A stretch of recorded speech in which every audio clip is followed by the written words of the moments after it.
the virtues of the mean and the excess and the deficiency, dealt with how you think about yourself. Are you arrogant? Do you have low self-esteem? Or do you have the proper humility? How do you deal with money? Are you stingy and you don't give people money? Or do you give it away too quickly and end up with nothing? The virtue is somewhere in the middle. Lots and lots and lots of areas of life, Aristotle thinks, affect the quality of our lives and our relationships. So it very well may be that we come into the world and we can identify a few of these traits that seem to be kind of permanent and they're with us. But for the great majority of them, Aristotle is going to say they're the product of experience, they're the product of our teaching, and ultimately they're the product of what we practice, the habits that we form. But great point, great challenge to Aristotle. Another person uses the word graceful. I really like that.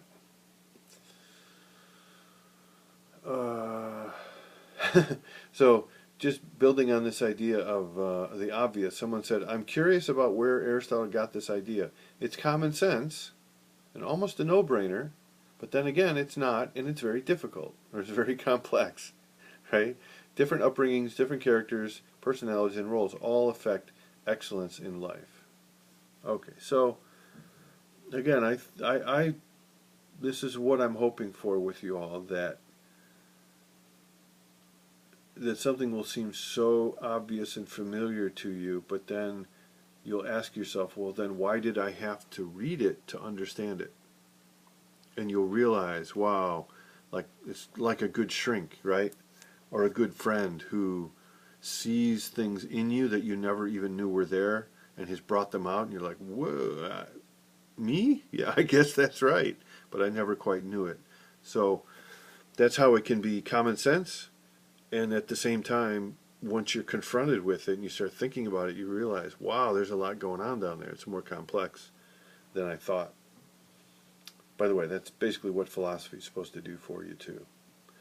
So he says, I'm confused because not every society knows exactly how to do these things, and he just kind of assumes that we do. So other people made this point. I'll be very brief on this. I think Aristotle would say it's absolutely possible for societies to go wrong and to create roles for people that are not healthy and productive. Feminism, for example, in the West, in the last couple hundred years, has been making this point over and over and over again, that Western society has chosen to tell women that they have specific roles and they shouldn't get outside of those roles, and feminism says, you know what, we're just not going to accept that. We have to change the social definition of these roles. So Aristotle, I think, would agree to that, but he would also say that if a society tells its children to be violent and to be dishonest and to be uncaring and to lack, to not be compassionate, to be vengeful and mean, if that's what he's going to say, that society's not going to last for another, generation or two. So he thinks, look, if a society has existed for a few generations, if it's endured, by definition, it's got some things right. It probably has most things right. It's probably teaching its children the same basic things that lead to their growth and development and flourishing, and lead to the growth and development and flourishing of the society that they're a part of.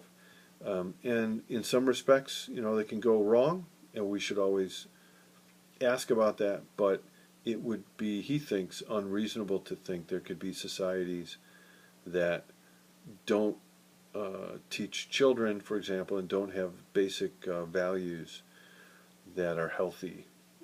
Because if they're not healthy, then people will not survive, and this society won't be around anymore.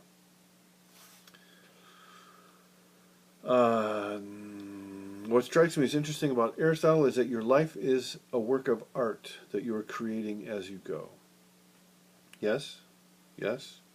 But remember, even Picasso, how brilliant he was as an artist, He was born into a painting tradition. He was born into artistic traditions. He had to learn them. He had teachers and mentors. It's only when he became skillful in the tradition of painting that he inherited that he could go off and be such a wacko and a genius, right? So, if your life is a work of art, that's a beautiful phrase that captures Aristotle, but don't take it to mean that we create ourselves, that we are the sole sources of our own values. We get those values largely from society, on his view. Someone has a good illustration of Aristotle. For instance, I strive to be a good student. In order to do so, I practice particular actions: attending classes, organizing my time and my assignments, running my business appropriately so I can attend school. Aristotle would say, okay, let's take that one step further. You attend class, you organize your time, and you're practicing becoming an organized person, right? So part of being a student is not only doing the action of organizing, but it's becoming better at being organized. So if you practice that skill long enough, it should turn into a character trait. Like, I'm pretty organized, right? Also, being a student takes concentration. You have to practice that, especially in this day where there's five screens competing for your attention at all times. You have to learn how to focus and concentrate. It's a skill. You practice it, and over time, not only as a student, but now as a person, you are capable of more of focus and concentration. All right, someone mentioned the incontinent, continent, and virtuous. And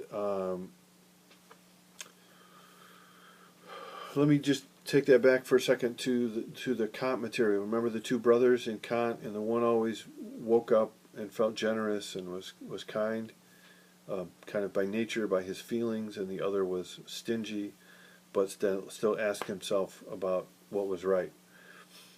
The brother who was stingy, but who faced this question of should I give money to the homeless, he was acting in a continent fashion, which is to say his desires were to be stingy, was to kick out the homeless guy.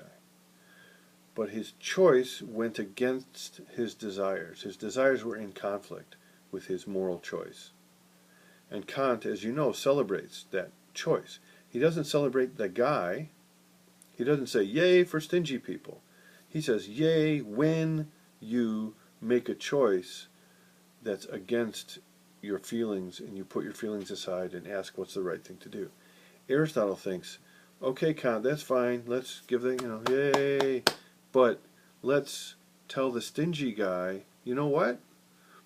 You need to learn to be more generous. Like 10 years from now, someone knocks on your door, are you going to be the same stingy SOB who struggles with his feelings, or are you going to actually practice being more generous so that it's easier for you to be a good person?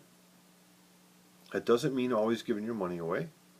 That'd be excessive in the other way. But be more generous and make it more natural, a part of you. Aristotle thinks, that's a better way of living, and that's what he calls virtuous. When your desires and the moral understanding that you have of what's right are in harmony. Okay, another person, I don't necessarily agree that I'm a bad parent if I'm impatient, because you can be impatient but still develop great ethics and character in your children. Well, I don't know. I would disagree with that. I think if part of your goal and your role as a parent is to develop ethics and character in your children, if you can't model those ethics and character, if you just blah blah blah, but you're living in a different way, if your character doesn't show it, your children are going to see that.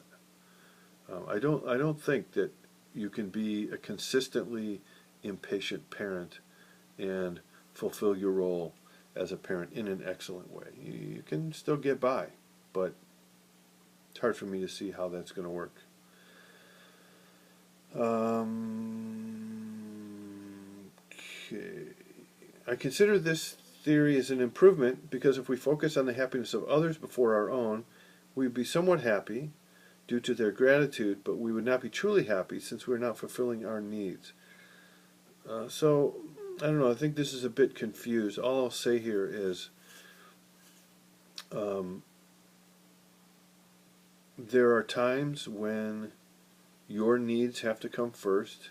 You have to focus on your development, and sometimes that takes a bit of selfishness. There are other times when other people's needs have to come first. You know, if your sister gets sick and she's in the hospital, you should probably put her needs before yours, right? So, you know, life is full of all kinds of circumstances.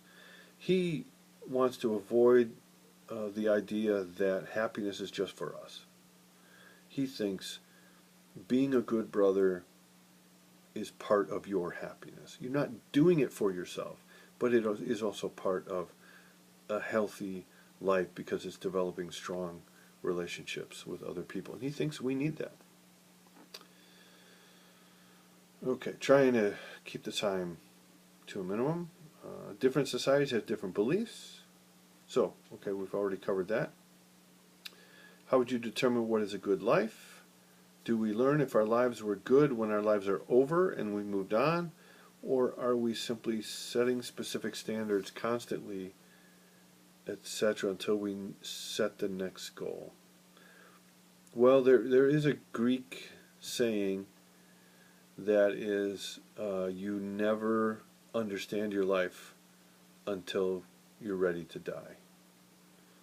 So Aristotle might have kind of agreed with this, that you only learn truly about yourself when your life is over. But I'm trying to get at what the confusion is here.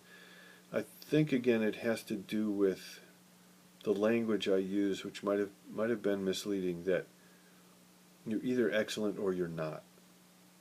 And so this person is asking, you know, how can we say we're good or not, or excellent or not? What are the standards?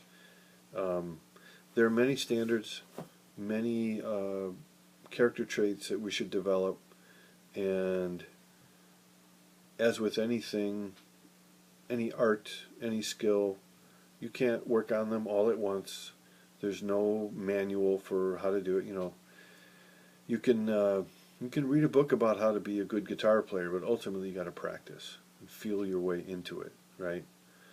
So Aristotle would say you have to be rational, you have to think. There are lots of intellectual things you have to ask. What should I do in this situation? Ultimately, though, there are no rules. They're just going to come and tell you. You say, you know what, I should probably show some courage in this situation. I need to be more patient. I need to show some self-control. You know, you do your best, and you set these marks based upon the role models you have and your understanding of excellence in your society and in your world, and you practice them and you work on them depending on the circumstances. It's messy. It's messy. Okay.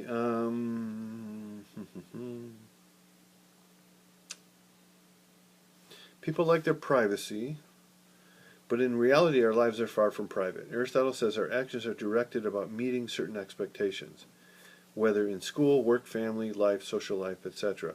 Humans are almost always performing to meet the expectations. Yes, yeah, we're actors.